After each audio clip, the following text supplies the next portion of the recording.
It just took a remark by suspended BJP leader Nupur Sharma on Prophet Muhammad, which was later quoted out of context by one Mohammed Zubair of Alt News, to ignite the current communal tension in India.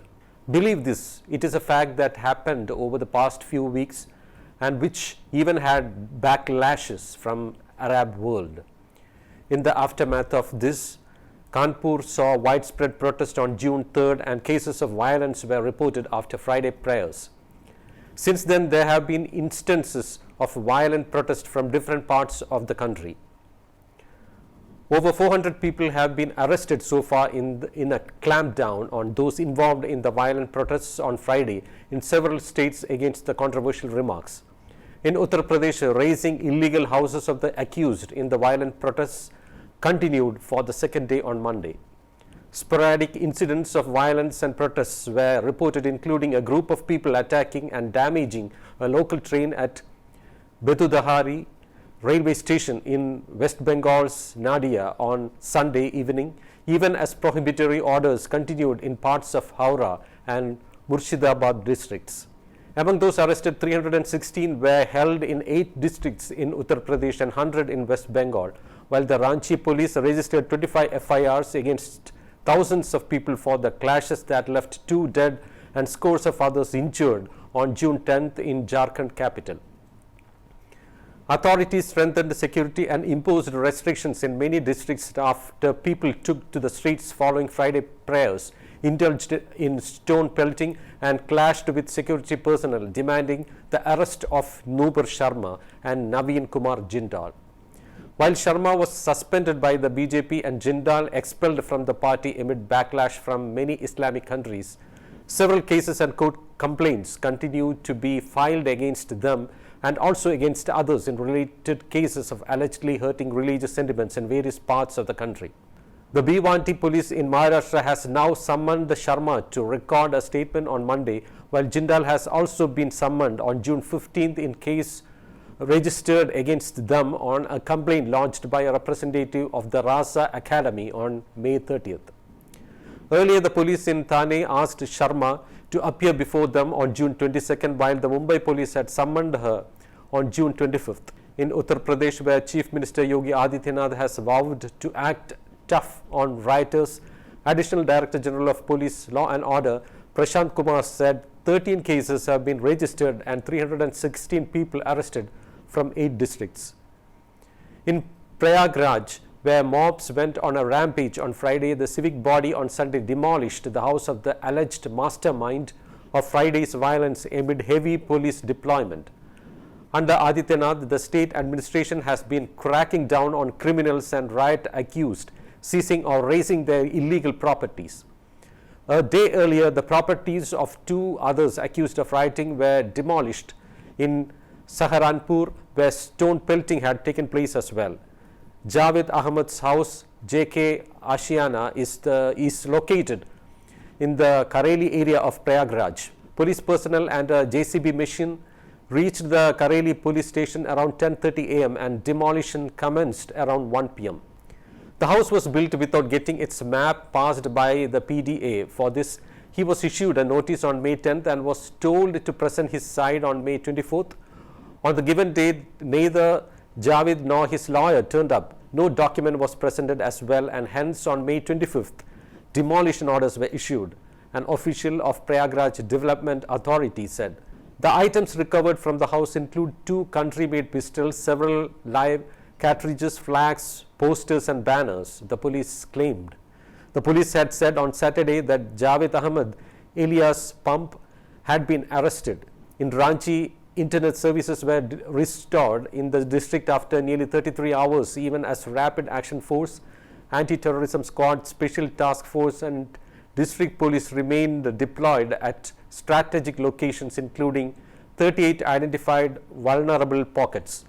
Police staged a flag march in East Singhbhum and imposed prohibitory orders in adjoining Sarai Kela Karswan as a precautionary measure to prevent any communal flare-up, officials said. In reply to queries regarding police firing, Ranchi Senior Superintendent of Police Surendra Kumar Jha, however, said that the standard operating procedures were adhered to. Firing is the last resort. We followed all norms before resorting to firing as the crowd was aggressive and uncontrollable. I don't want to talk much on this as the matter is under investigation, Jha said. In West Bengal's Betua Dahari, a police officer said over 1,000 demonstrators threw stones, damaged houses and tried to put up blockades on roads there. When chased by the police, a section of them went inside the Betua Dahari railway station and attacked the train which was on a platform there.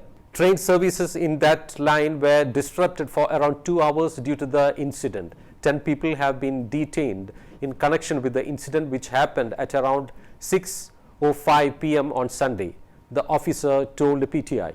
Another group vandalized Dhubulia railway station in Nadia. Some employees of the station and passengers of the Krishnanagar Lal Gola local train were injured, an official of the Eastern Railway said. In Kolkata, security was tightened in areas considered sensitive such as Kidarpore, Raja Bazar and Malik Bazar. An FIR has been lodged at Kanti police station against Nupur Sharma, an official said. In Jammu and Kashmir, one person was arrested for allegedly stoking communal tension as curfew and strict restrictions under prohibitory orders remained in force in parts of Chenab Valley.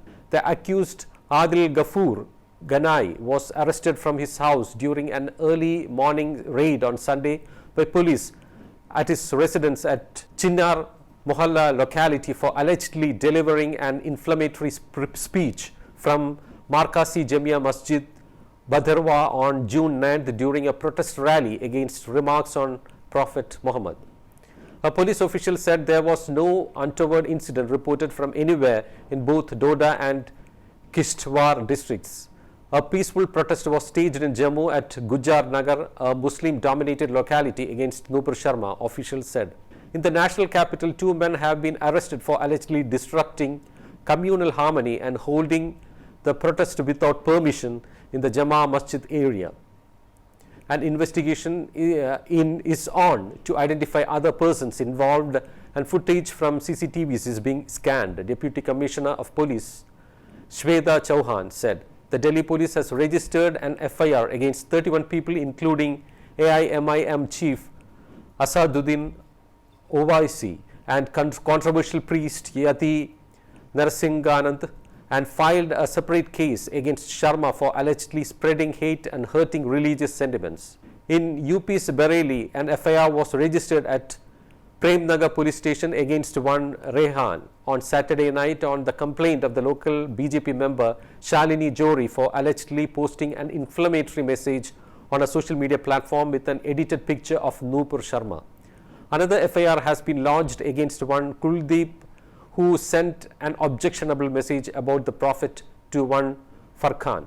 In Balia, one Mohammed Yaqub Ansari, a resident of Revati town, had been arrested after he posted an indecent and objectionable post against Sharma on Facebook on Saturday, the police said.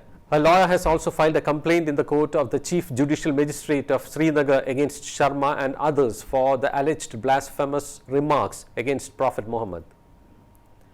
Political parties including Samajwadi Party and activists have accused authorities of high-handedness in the aftermath of the protests. Senior Congress leader and former Home Minister P. Chidambaram said the Prime Minister should have spoken and acted immediately after the offensive utterances. Union Information and Broadcasting Minister Anurag Thakur, however, said that law and order is a state subject and they should take strict action against the rioters. There is no place for violence in a democracy. Everybody should get an opportunity to put his point of view in a democracy. And when the problems can be resolved through talks, then there is no place for stone pelting, arson and unruly behavior, he said. Leaders and organizations should not add fuel to the fire, he stressed. This statement of the minister appears to be true, as it is amply clear that some fundamentalists are trying to stoke the controversy and escalate communal tension in the country. People and leaders of all religions should come together and discuss the issue and ensure that no political or religious groups or foreign forces with ulterior motives succeed in destroying the communal harmony of our country.